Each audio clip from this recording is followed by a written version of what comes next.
Hi, this is Michael Buffer, and welcome to the BoxHard Podcast. Hello, everyone. This is Mikey Garcia. Yo, it's your boy, the odd guy himself, Malik King Scott.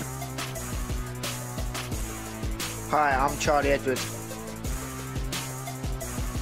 This is Fast Eddie Chambers, and you're listening to the BoxHard Podcast with my main man, Joey Coastman.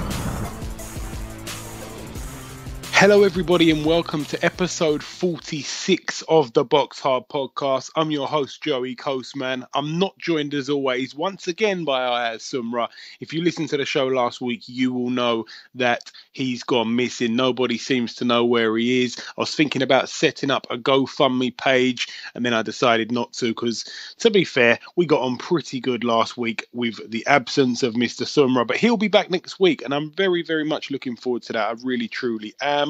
Now, before we get into this week's show, I'd just like to take this opportunity to give a bit of a shout out to Philip Sims. Now, Philip Sims listens to the podcast pretty often. He gave me a nice piece of feedback a couple of weeks ago on another show that we did. So I'd just like to say, Phil, if you are listening on this week's show, like I expect you probably are, thank you very much for listening. We really, really, really appreciate it. And as for anybody else, if anybody else would like a shout out, you know what to do. You can find us on Twitter at BoxHard Podcast. Literally, you can get in touch. We'll give you a shout out. No problem whatsoever. Just get tweeting.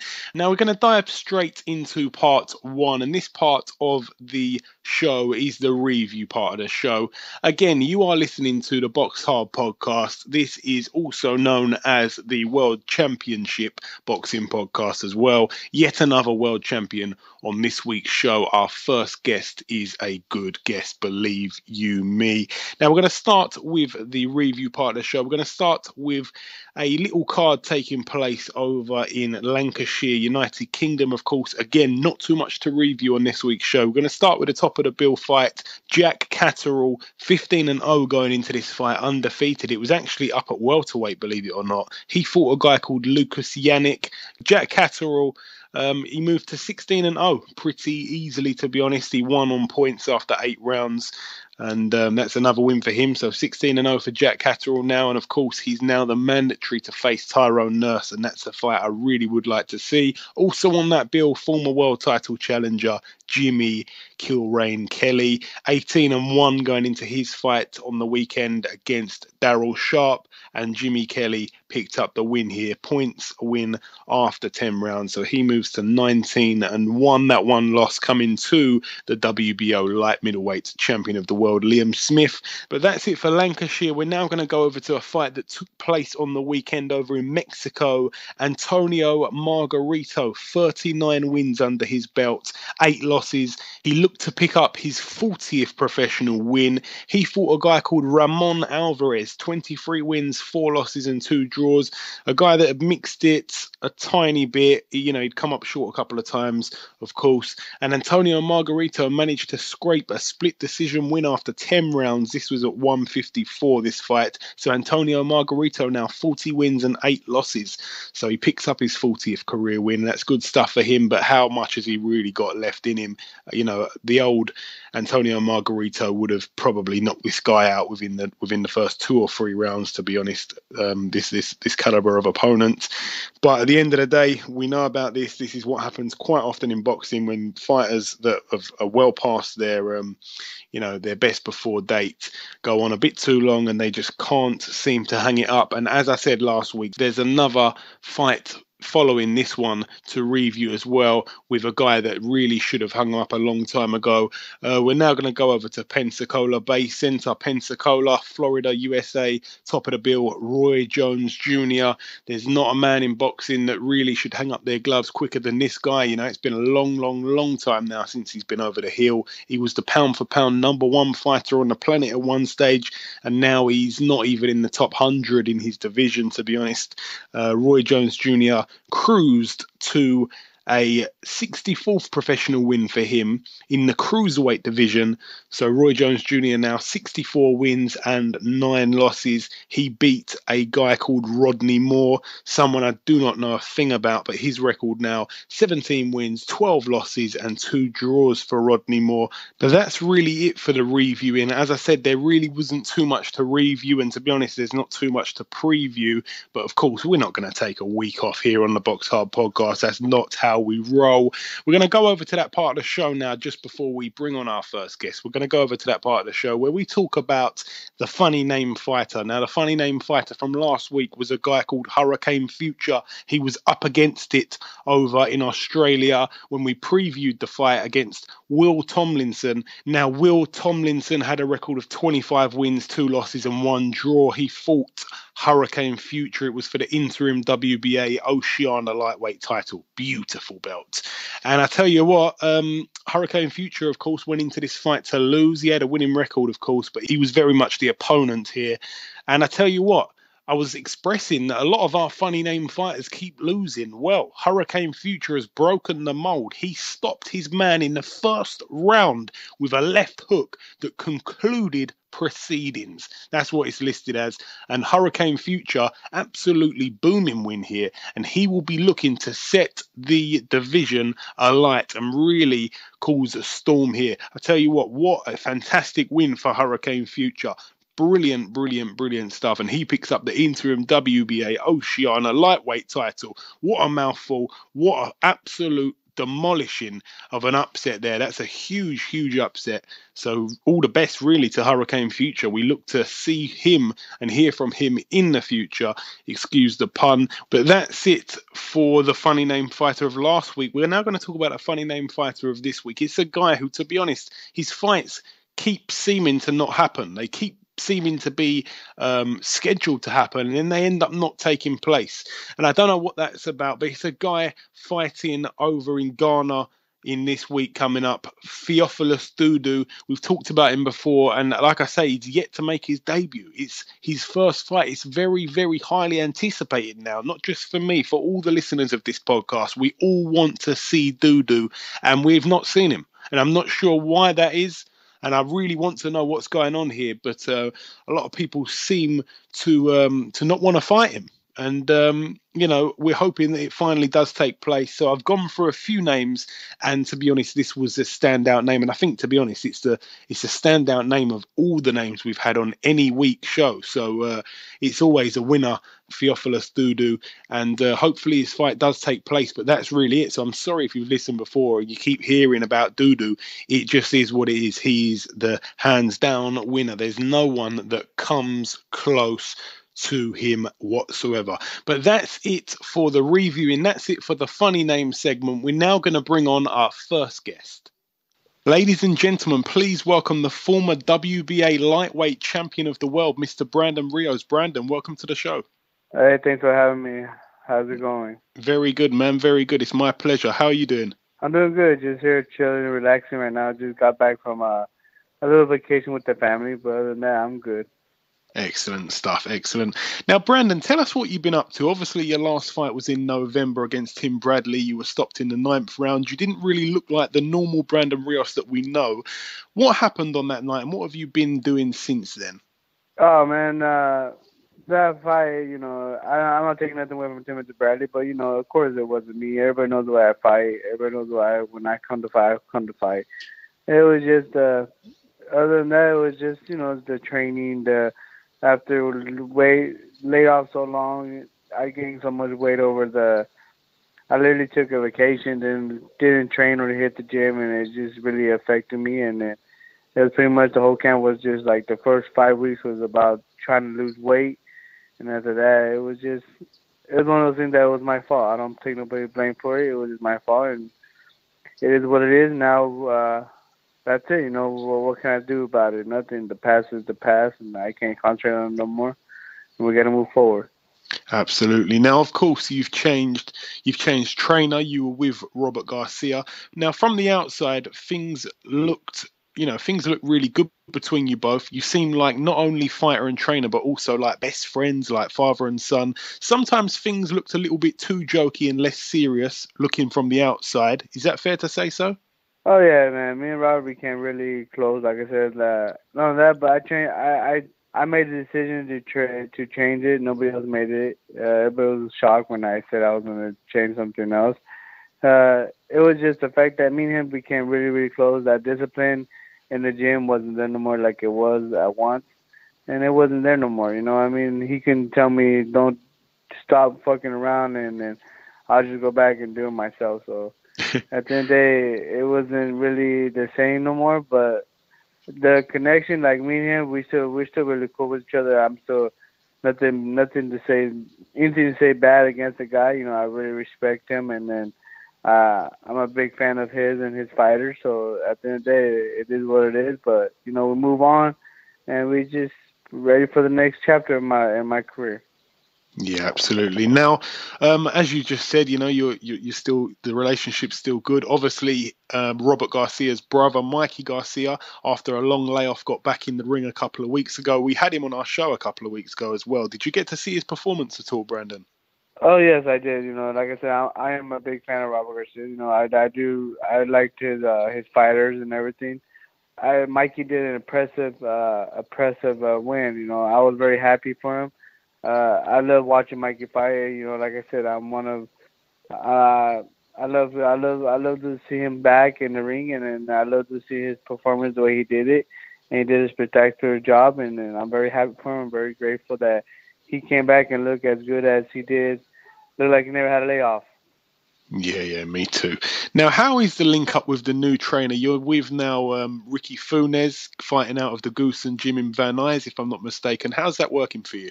It's working very well. Ricky's he's been on me. We've been doing a very, very tremendous job with each other. I respect him a lot. He understands it, and he's been on my ass like no other, and he's been doing an excellent job. I'm very happy and very pleased about the training that I chose, and that it's coming along very well. I'm very happy and very pleased.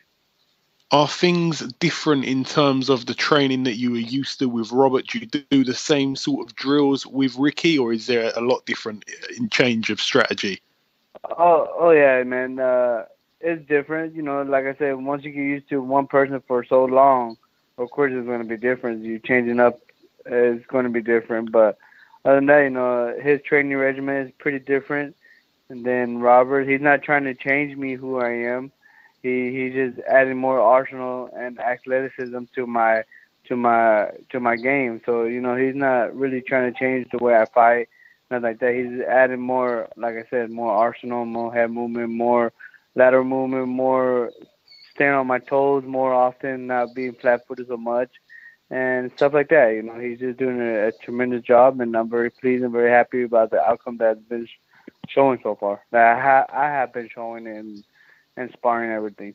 Yeah, that's great to hear. And also just a little quick note on the atmosphere in the gym, because obviously coming out of that Robert Garcia gym in Oxnard, it's very busy. There's so many people in the gym all the time, whereas the Goose and gym's a lot smaller. Sometimes it can be quite busy at times, but most of the time it's pretty relaxed in there. Obviously, it's a massive change for atmosphere. How's that working? Oh yeah, it's working very well. I do honestly, any gym I go to, any place I go to, any trainer I train, they're gonna know that Brandon Rios is there, because the way I am, I have a great personality. I joke around, I train hard and everything, but everybody knows that when I'm in the gym, I'm there because I'm very loud. I'm not quiet, and I do joke around. But other than that, the training regimen, the atmosphere is fucking great. I go in there, I do my work. The concentration is on me. Ricky doesn't have that much people. He only has me a heavyweight. He has me heavyweight and his nephew, but they all got different times. And my time is my time, and he's mostly concentrating on me and does what I do, and does what he does best is to train me and teach me different lateral movement. He's on me 24/7. Like when I'm hitting the bag, he doesn't move away from the bag. He's right there on me when I'm hitting the bag. when it's time to do something else, he's right there with me. So it's good. It's good that the gym is smaller, the atmosphere is quieter, but it is also good for myself because I concentrate more and I'm not fucking around as much like I was, but I'm there to train and be ready. Yeah, for sure. Now, after the Bradley fight, obviously you announced your short-lived retirement. Was that just because of all the emotions, being so high right after that loss? No. Honestly, I really did consider about it. I really did wanted to, but I came back home. My wife talked to me, and she goes, "Is that what you really want?" And I was like, "Yeah, I think I done enough already. I've been boxing all my life." And she just told me, "Make sure that's what you want because I don't want you to come back when you're 40 years old or something like that, try to make a comeback and hurt yourself. I don't want you to be that type of guy. So if you're gonna quit, make sure you quit and retire. Don't come back and try to do it again because it's not gonna work." And I was like, so I thought about it and and I decided to come back. That's why I became. That's why I was like, you know what? It wasn't one of my best performance. It wasn't me that night. Fuck it. I'm gonna try to get one more go at it. If I lose my next one, then maybe it is time for me to hang it up. But right now, I want to give it all and let's try it again. And have you got any idea at the moment, Brandon, when you're likely to get back into the ring? Right now, no. I know that right now there's promotional problems right now that they're trying to hold me and everything. So we don't know what's gonna happen. Top Rank hasn't really gave me dates. They really haven't talked to me or anything about any type of date. So it's one of those things that's kind of sucks, but it is what it is, I guess. And we just gotta wait it out and see what's gonna happen. But just stay in the gym, stay active, and be ready all the time. This time I'm actually in the gym. I'm actually training. I'm not taking time off. Only since that a week and a half off when I went on vacation. But other than that, I haven't really took time off. It's one of those things where at the end of the day it comes down to Top Rank what they're going to decide and what they're going to do. I'm waiting for them to give me a date. I'm waiting for them to give me something. My contract is almost up already, and they haven't came to me and talked to me about any offer deals or anything like that, or any type of a renewal if they want to renew me again or something like that. So we don't know what's going on with them. I've been trying to see what's going on with them, but obviously it's kind of hard and difficult, I guess, because they had the Toro Crawford fight and then they had another fight, and it is what it is. But hopefully we find out something soon. Yeah, I hope so too. Brandon, obviously, by the time any potential fight for yourself does get lined up, it would have been quite a long layoff since the Bradley fight. Would you be coming into, some kind of warm-up fight, or are you at the stage in your career now where you really can only get motivated for the bigger fights? Oh, no, that's one thing I do want to, because I've been fighting a lot of hard opponents, and, I did. So I think I deserve a little warm-up fight before I get back into the mix with the big one. I understand that I did lost my last two performances, and I understand that I do got to start back over. So you know what? If I got to start back over, then start back over. But I can say that I got the hunger in me again, and that I'm ready to show everybody that I'm not done yet. The people that thought I was done, people that doubted me, the people that think that Rios is a shot fighter already, and he's over his heels. I want to come back and show them that I'm not. I'm still young in the sport, and it was just I had a bad night like everybody else had bad nights, and it was just happened to went the way it did, and I'm glad it did went that way because it opened up my eyes to see who are the real people and who are the fake people around me. It kind of helped me in the long run. Yeah, for sure. Now, when you return, will you be at 147? Yes, 147. That's my weight class. I still feel comfortable. I made that weight perfectly fine still. It was just the fact that since the Pacquiao fight, I took a long vacation off, and then Top Rank hit me with the fucking deal about, not even that long ago, when I got the Bradley fight, oh, you want to be ready for Bradley, blah, blah, blah. And I was like, fuck it. Me, as a warrior and as a fucking retarded kid, I should have said, you know what, I'm not ready for that. I'm not ready for that yet. I barely... haven't been in the gym, but you know what I mean? As a stupid kid, I said, okay, cool, let's do it. But it kind of bit me in the ass, but at the end of the day, fuck it is what it is. And now we know what we have to do to be ready, so we don't have to get ready. Yeah, for sure. Now, there was a few talks with Kell Brook back and forth from your team and his team. We kind of got the story this side of the water. You know, Kell Brook and his promoter kind of said their side of the story. I just wanted to give you a chance to get your side of the story across to some of the UK fans. What actually happened there, Brandon? All I know is that what happened there, that shit, honestly, I don't even know. All I know, they told me, my manager called me and said, Kell Brook wants to fight you, and this and that Hearns, I think that's his name is, they offer you the fight with him, this and that, but you can only get paid this much and this much and this much. But I was like, I would love to go to England and fight him, which I do have a lot of fans out there because most of my merchandise shipments goes out to England and stuff like that. So I was like, yeah, definitely, let's do it. And then I don't know if they priced themselves out or what happened, but then again, it never happened. So I don't really know what happened in that fight. All I know, I was ready to fight him in his backyard. I don't really care where it was at. But honestly, I don't really know what happened to that fight. It blew out the water, I guess. Or he was asking too much money or something like that. Yeah, because I know he tried to stage a fight with the WBO champ, obviously Vargas, and that seemed to not happen. So I'm not too sure what's going on there. A few people, a bit, getting a bit sick and tired of the Kell Brook saga at the minute. But have you got your eyes? I know that obviously it's you need to get back in the picture first. But have you got your eyes set on any of the champions, any of the fighters at 147 that you'd like to fight? Anyone in particular? No, nobody right now. I'm not setting my eyes on nobody.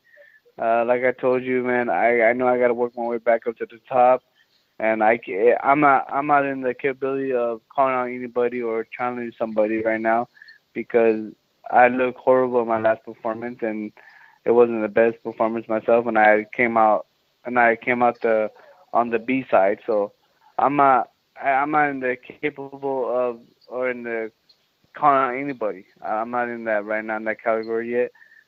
First, let me get some wins back in me. Let me get back to the top, and then we can call out people. But right now, I'm just looking to get back in the ring and hopefully soon. Yeah, of course. Now, in the time that Brook was trying to find an opponent, he found one, Gennady Golovkin. What's your thoughts on that fight, Brandon? It's a bit of a mad one, to be honest. Yeah, that guy, he always wanted a big fight, and he got his big fight. And good luck to him on that fight. I think he's going to get murdered.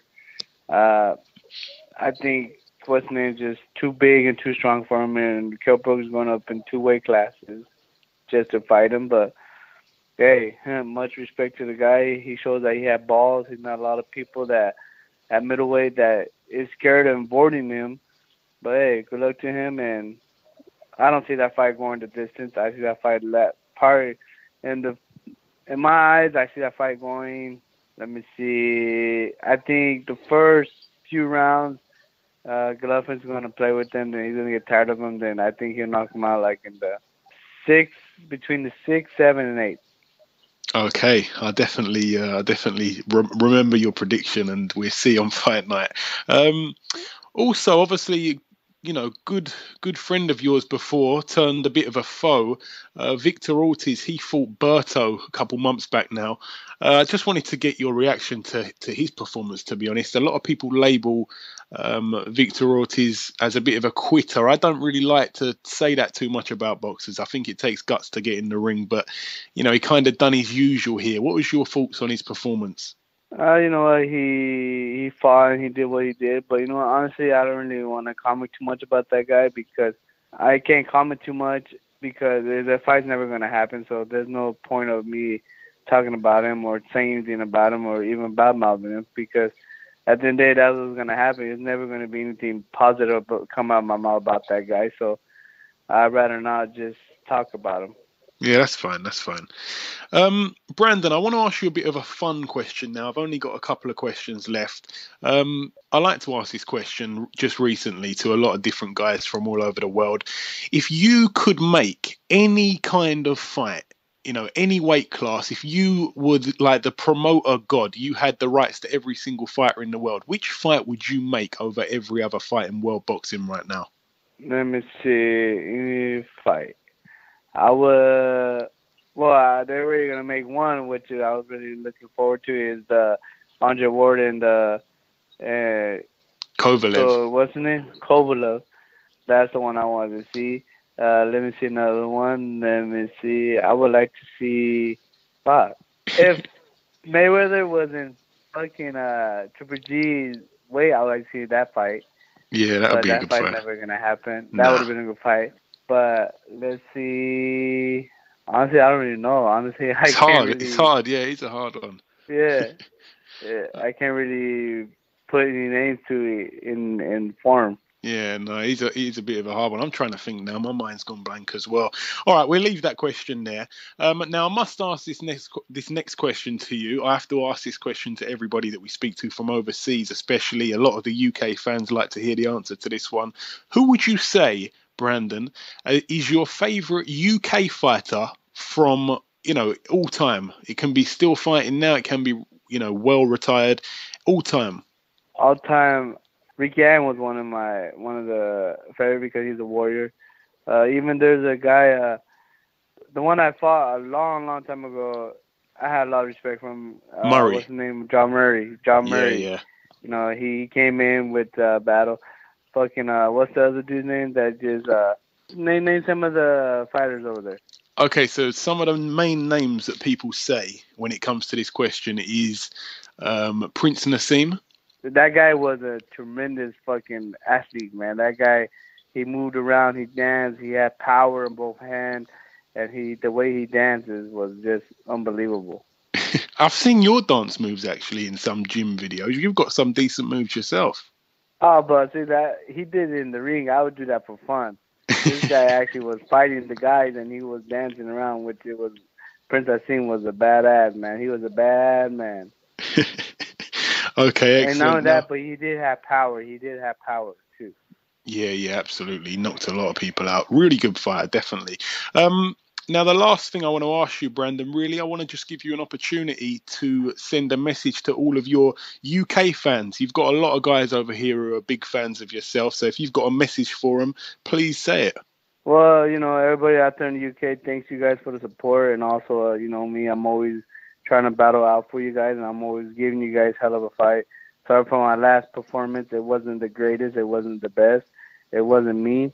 But at the end of the day, we'll be back, and I'll be strong, and I'll be way better than ever. So thank you guys for the follows, and also thank you guys for going online and purchasing my merchandise and everything. Soon we'll be coming out with new shirts and everything. So at the end of the day, thank you guys. Love you guys, and thanks for the blessings, and I'll be back shortly soon. Excellent stuff. Listen, Brandon, I'd just like to say it's been my pleasure speaking with you, one of the true warriors in the sport of boxing. I wish you well for the future, and we'll no doubt speak again soon. Yes, sir. Thank you very much, and yes, definitely.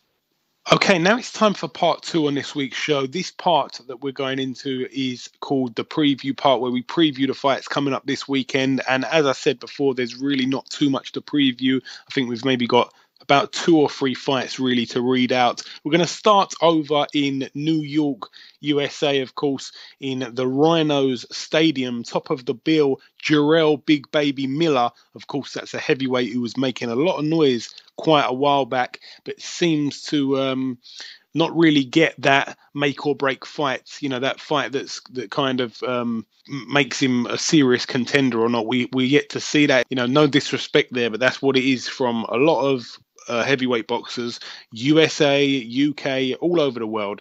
They all kind of shoot off a little bit, which is fantastic, by the way. But we can never kind of rubber stamp them as being the real deal until we see that solidifying fight, really. And he's got a good fight here, I've got to say. Jarrell Big Baby Miller, 17-0 with the 1 draw. This is for the WBO NABO heavyweight title, and he faces Fred Cassie. Now, Fred Cassie, of course, gave Hughie Fury I'm not going to say a good fight, because Hughie Fury seemed to win the fight, pretty much most of the rounds pretty wide, but it wasn't, he's very hard to hit clean. Fred Cassie, very, very, very awkward. And I think it speaks for itself that Jarrell Miller's actually taking this fight, because this is someone who is really, really hard to look good against. And Fred Cassie, of course, with a record of 18 wins, 5 losses and 1 draw. And this will be a really interesting contest. To be honest, both guys' styles really kind of set for a bit of a boring fight. but I'm hoping I'm wrong. And a win over Fred Cassie for Big Baby Miller will be a really good win, and I think we can start talking about him as a serious contender if he pulls it off in style for sure. And also on this bill, a fight I should mention between Bakhtiar Ayubov. Now, Ayubov has a record of 10 wins, 0 losses, and all 10 wins by knockout. He takes on Karim Mayfield. Now, Karim Mayfield was a bit of a prospect a couple of years back, and he was really sort of set to be the next big thing, and he kind of hit a bit of a snag, to be honest, and he really hasn't fulfilled his potential. He's actually lost 3 of his last 4 fights, which are the only 3 losses on his record. But his record at the moment, Karim Mayfield, 19 wins, 3 losses and 1 draw, and those 3 losses, 1 to Thomas Delorme, who's a good fighter in his own right, 1 to Emmanuel Taylor, and 1 to Dmitry Mikalenko, who had a record of 20-0 going into that fight. That was his last fight, actually. That was back in January of this year. So all 3 losses by unanimous decision after 10 rounds. So he hasn't actually been knocked out or anything like that, but 3 losses in his last 4 fights. So he's really not in great form. And the guy he's taking on, although he hasn't really fought anybody yet, he's banging everybody out within the distance. As I said, 10 wins, 10 knockouts. So that's set to be a bit of a contest, and that'll be very, very interesting to see who comes through that one. It's the first kind of real test for Ayubov, and of course, if Karim Mayfield can beat him here, he can change the momentum and start maybe going on a bit of a win streak as he did before. So it's a bit of a strange fight. It's come at the wrong time for Karim Mayfield, but he's in there as an opponent here. This guy is in here to beat him. So we'll have to wait and see on that one. But absolutely brilliant stuff. It's a bit of good matchmaking. It's a fight that I'd like to see. I'm happy that it's been made. Now there's 2 last fights to talk about, both of them over in the USA. The first one is in the Wisconsin Center, top of the bill, Luis Arias. Now, we had him on our show a little bit of a while back now, probably about maybe 3 or 4 months. Nice guy. Luis Arias, 15-0, undefeated, former fighter for Floyd Mayweather until those guys split. There was a bit of a promotional split there, and Luis Arias talked all about that on our show. But no, he's a very nice guy, and of course he's fighting in his hometown of Wisconsin. He takes on Daryl Cunningham, who has a record of 33 wins and 8 losses. It's a 10-rounder, and it's for the vacant USBA middleweight title. So all the best to Luis Arias. We're pulling for you here on the BoxHard Podcast. But that's it for that one. We're now going to go over to our final fight of this part of the show, the preview part, of course. We're going to go over to New York, Coney Island, obviously the USA. Top of the bill, Errol Spence Jr., 20-0, a real threat in the 147 welterweight division. He takes on crafty veteran Leonard Bundu, 33 wins, 1 loss and 2 draws. Now, this is a brilliant fight. I don't care what anybody says. Errol Spence Jr., young guy coming up. He really seems to be the real deal. We're seeing promising things from him. He really seems to be doing everything correctly. He hasn't really put a foot wrong yet. Good power, good athleticism. Everything looks absolutely brilliant. Of course, he's in that position to face Kell Brook soon. And a lot of people don't think that Kell Brook really wants a piece of Errol Spence Jr. But we're yet to see what's going to happen with that. But he takes on crafty veteran Leonard Bundu. Now, Leonard Bundu very much untested in terms of his whole career. However, he came up against Frankie Gavin and he beat Frankie Gavin. That was a really good win. Then he was in line to face Keith Thurman, and Keith Thurman beat him he beat him up, to be honest, in that fight, without mincing my words. So this is going to be a real good test for Errol Spence Jr. I think if he gets him out of here in style, it's a really good win. To date, I think that Errol Spence Jr.'s best win was definitely the win over Chris Algieri. Absolutely brilliant win there. And as I say, this is a make or break. If he gets, well, I don't want to say it's a make or break. I think maybe I overused that term a little bit too much here, but I think Bundu, he's very crafty, he's very tricky, he's very awkward, and he's got a lot of experience. Remember, he's the much more experienced man. He's almost double Errol Spence Jr.'s age here, so he's very much the more mature man. So this would be a really good fight here, and I definitely will be tuning into this one. And that's really it for the previewing on this week's show. There's one last thing to do before we end part 2, and that, of course, is to welcome our second guest. Ladies and gentlemen, please welcome the former 2-time WBO European super middleweight champion, Mr. Frank Buglioni. Frank, welcome to the show. Thanks very much, Joey. Nice one, mate. Nice one. Now, Frank, you're fighting on obviously September the 24th for the British light heavyweight title against Hosea Burton. Now, for me, a couple of years back, I didn't actually know who Hosea Burton was. I mean, in comparison with you, you're the much bigger name here. However, he's put together a good string of wins recently, and myself, along with many others, really rate him now. Firstly, what's your opinion on Hosea Burton? How good is he, and how do you see this fight playing out? Well, he's a very good fighter. He's British champion, so that accolade speaks for itself. I think it's a real honour to win the British title, and it shows you you're class. You're the best in the domestic scene. So yeah, I rate Hosea Burton. I boxed him once before in the amateurs. We had a good fight. I come out on top of that one, and I expect the same to happen in the pro game. I'm training like it's a world title fight. I've been and I've prepared for world titles, and I know the setup and what you've got to put into this sport to get the best out of it, and I'll be taking that with me, and I'll be coming out victorious, no doubt in my mind. Absolutely. Now, a lot of people kind of see this one as a bit of a 50-50. I want to ask you, do you see this as a 50-50? Personally, no. It's a fight I've been chasing. As soon as I moved up to light heavyweight, I was chasing the British title. And then when Miles Shink went and Hosea Burton for it, I was ready to fight the winner as soon as I could. So I've been chasing Hosea Burton for a little while now, and I had no success. They didn't want the fight, so we forced their hand. I become a mandatory, and it went to purse bids, and obviously now they have to fight me. So they obviously didn't want the fight. We did. So I think that tells you a little bit more as well. Yeah, of course. Now, since stepping up to light heavy, you've only fought half a round before knocking out your last opponent. You're obviously, getting in the ring with a guy who's a natural light heavy. Do you feel that you're a bit of a disadvantage because of that factor at all? Nah, I definitely not. I was really struggling to make super middleweight in the end. I should have been a light heavy about a year ago, but because the big opportunities were there, world title. I mean, first off, I should have moved up from super middleweight before the Lee Markham fight. I was having problems making the weight, but I wanted that fight. It was a bit of a grudge match for me, so it kept me there. And then once the world title opportunity came along, I did what I had to do to stay at super middle. But after that, I took a little bit of a rest, and my weight, it went to where it naturally should be. And I'm one of the strongest in the world at light heavyweight. There's no question in my mind about that, and I'll be showing that on the September 24th. Absolutely. Now, I want to get in my virtual time machine here.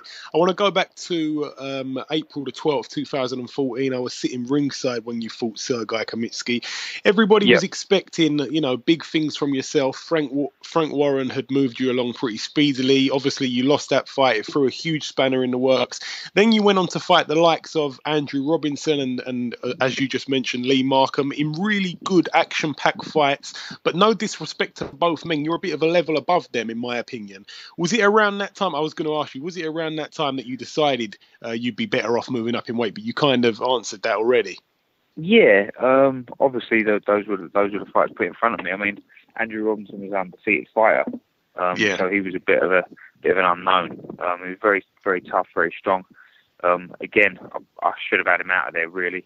The shots kind of come at the end of the round when I hurt him, but on a different night, I'm sure I would have got him out of there, which I should have done. Lee Markham, he put up the fight of his life. I didn't perform to the best of my ability, but a fight I still thought I nicked, and I could have done better in that fight. But you know what? I'm in a better place now, and it's all happened and I've got no regrets. I'm at where I'm at, and I'm ready to move on and really fulfill my potential. Excellent. Now, of course, you're now being trained by Don Charles. We spoke to Don on our show, I think, a couple of weeks after being appointed as your trainer. We've only seen, obviously, as I said, only half a round with Don in your corner. But how are things going in the gym? What's the relationship like, and what things are you doing differently from before? Well, again, it's obviously similar to the trainer I was doing with Pascal Collins. Don, obviously, he brings a few new things and new tricks. And he's obviously got his experience. I really rate Don as a trainer. I didn't know how good he was until I joined him and started really working with him. His co-trainer or his assistant trainer, a guy called Luke Portania. He's a very, very good coach. So between them, they kind of tick all the boxes. And as I say, it's a good thing that people have only seen 90 seconds of me, because I'd be struggling to get fights even more. Okay, I like to hear that. That's exciting. Now, obviously, the main event of the card that you're fighting on, of course, Anthony Crolla against Jorge Linares. Now, Crolla's been amazing lately, to be honest. There's no two ways about it. Do you think he can pull off the upset against Linares? It would be seen as an upset. He's like the number one man in the division. Well, Linares is a great fighter, but if someone can do it, I think Anthony Crolla can. He performed fantastic in his last fight. He's a lovely guy, Anthony Crolla, and he works very, very hard. So there's no guy you want to see do it more. I'm sure if he performs like he did in his last outing, he can cause the upset, and I'll be rooting for him. I'll be ringside with that British title around my waist, and I'll be rooting for him. Yeah, if momentum's anything, then he's definitely got it. Not even just the last performance, but the last few. Now, without looking past Jose, I know that you wouldn't do that. How long are you looking at staying at that domestic level? Would you look to try and win the British title outright? The thing is, with the light heavyweight division here in Britain, it's not really thriving with so many big names. It's kind of hit and miss. Obviously, you'd have to put Nathan Cleverly at the top of the pile, but he's fighting for a world title later this year. And then probably yourself as second best, to be honest. That's how I'd have it. Yeah, well, my aim is to be a world champion. That being said, I think the British title is a real honour, and I'd love to win it outright. And I think it would do my career good by fighting these big domestic fights. There'd be clashes with like the likes of Tom Baker, ex teammate. So there's potential there. And then I'm sure there's some light heavyweights coming through that'll have a bit of a challenge, but obviously I want to get to that world level. I wouldn't dismiss the domestic scene. I'd love to win that British title outright, without doubt. Yeah, for sure. Now, I've got a couple of fun questions for you now, Frank, a little bit less serious. The first question I want to throw at you, on a scale of 1 to 10, 1 being awful and 10 being excellent, how good is Spike O'Sullivan's Chris Eubank Sr. impression? Oh, it's not bad at all. I'll give him a 7 or 8. I think the accent's slightly off, but the mannerisms and the general gist of it's very good. Give him credit for that one. I had to throw that one in there. Moving a tiny bit more serious now. Kell Brook against Golovkin. How do you see that one going, Big Frank? I've got to lean towards Golovkin. I mean, credit where credit's due. Kell Brook, he's got some balls. Let's put it that way. And fair play to him. He's going into this fight with all intentions to win. He's not in there to make up the numbers. He's going to try and win. So again, I'd love to see him pull it off. But I don't see it. I see Golovkin as, although the check weight showed otherwise, Golovkin's the bigger man naturally, and you've got to go with the Kazakhstan powerhouse. Yeah, for sure. Fingers crossed. And also, obviously, you're in a weight class now where, on world level, you've got two of the biggest pound-for-pound punchers in world boxing in Kovalev and Stevenson. It looks like Kovalev's taking on Andre Ward on November the 19th. How do you see that one playing out? Yeah, I think I'm leaning towards Andre Ward. I mean, the more I watch Andre Ward, the more I appreciate how good he is. It's a little-known fact that he's a master of Wing Chun as well. And you see some of his inside fighting. He's got to be one of the best inside fighters around. And strength-wise, although Kovalev's a massive puncher, I'd lean towards Andre Ward being stronger. He manhandles his opponents. He pushes them around. He catches them off balance. His speed and reactions, his timing. I think they're all going to be telling factors. And although I really rate Kovalev, I I think he's a great fighter and obviously a real powerhouse and a good puncher. I'm going to lean towards Andre Ward just on sheer skill and ability. Oh, so mouth-watering that clash anyway. Right, yeah. Frank, finally, I want to give you an opportunity to send a message to any of your supporters. I know you've got a crazy bunch of fans that may be listening. Oh, my supporters obviously fantastic, and I've been really fortunate to have such good support throughout my career. And I know maybe a little over 100 of them will be coming down to Manchester and bringing a lot of noise and excitement with them. So massive thanks to all of them and to all the people that are going to be watching on Sky Sports. Hopefully I'll pick up some more support as well. Absolutely, Frank. I'm sure you will. Right, listen, it's always a pleasure speaking with you, my friend. You're a true gentleman, always have been. I wish you the best of luck for the 24th of September, and no doubt we'll speak again soon. Joey, thanks very much. Thanks for your time. Okay, now it's time to conclude episode 46 of the BoxHard Podcast. I've been your host, Joey Coastman. A massive thank you to the two guests that took part in this week's show, former world champion Mr. Bam Bam Rios and former two-time European champion Mr. Frank Buglioni. As always, the biggest thank you of the lot goes out to the listeners that make this show what it is. This week's show and last week's show, I've had to do the entire shows on my own, and I tell you what, it really hasn't felt like it. Last week's show had some great viewing figures, and my fingers are crossed that this week's show it's exactly the same. Remember, this is a freebie. This is something that we're giving back to the fans of the sport that we love. So I really hope that you've enjoyed this week's show. We'll be back next week with another big show. As always, until then, take care.